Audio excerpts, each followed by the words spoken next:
Lewis got a job when he arrived in Muncie in 1942 at the age of 17. Kenny was born in the swampy Delta region of Arkansas, where his father raised cotton, rice, and soybeans on a small piece of land that provided just enough to make a living. A friend had moved up to Muncie a couple years prior and wanted Kenny to join him, and by the time Kenny came of age, it did not require much convincing to get him to leave too. Kenny said, "I just got tired of working in hot fields.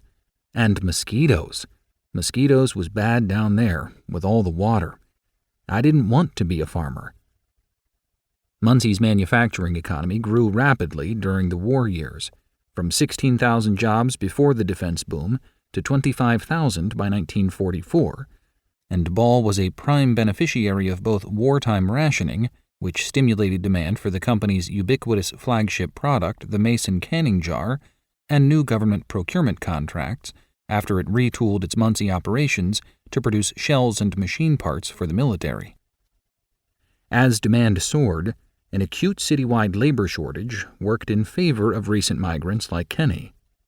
"I got up here one day, and I went to work the next day at Ball Brothers."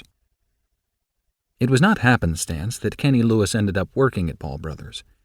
Ball had a reputation for hiring Southerners that extended well beyond the Muncie city limits.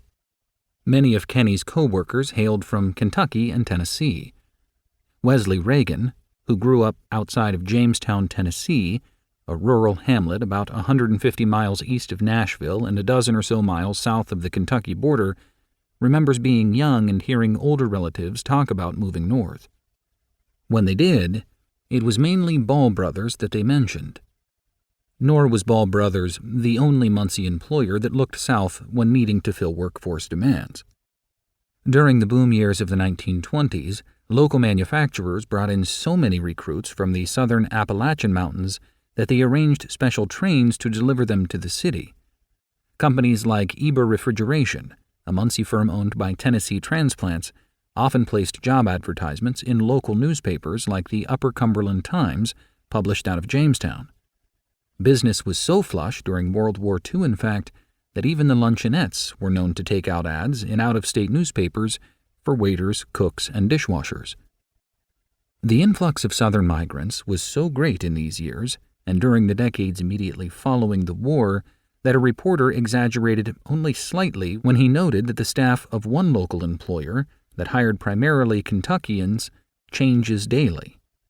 Newcomers stayed only long enough to get a stake, which they could bring back home to their southern places of origin, perhaps to invest in a piece of land or some new machinery on the farm, or until they could find better-paying work locally. Kenny Lewis, for instance, put in 2 years at Ball Brothers, working in the rubber department. But when a job became available at the nearby Chevrolet transmission plant with pay that started at nearly 10 cents more an hour, he jumped on it and ended up staying at Chevrolet for the next 3 decades.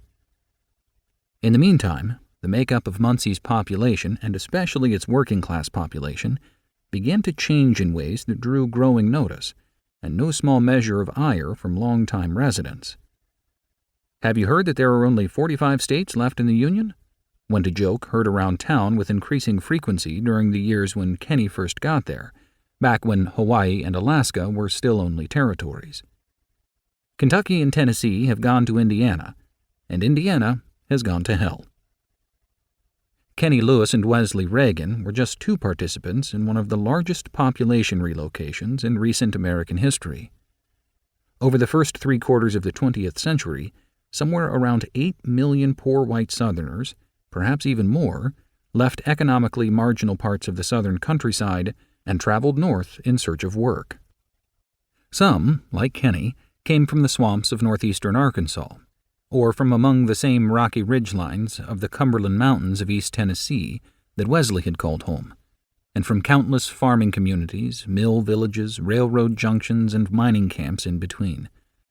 Most left in the years between World War I and the end of the 1960s, when an array of large-scale economic transformations, from the modernization of agricultural technologies to the intensification of resource-extractive industrialization, combined to make traditional agrarian livelihoods increasingly untenable, and when the resulting disparity in the quality of life in the rural South and the urban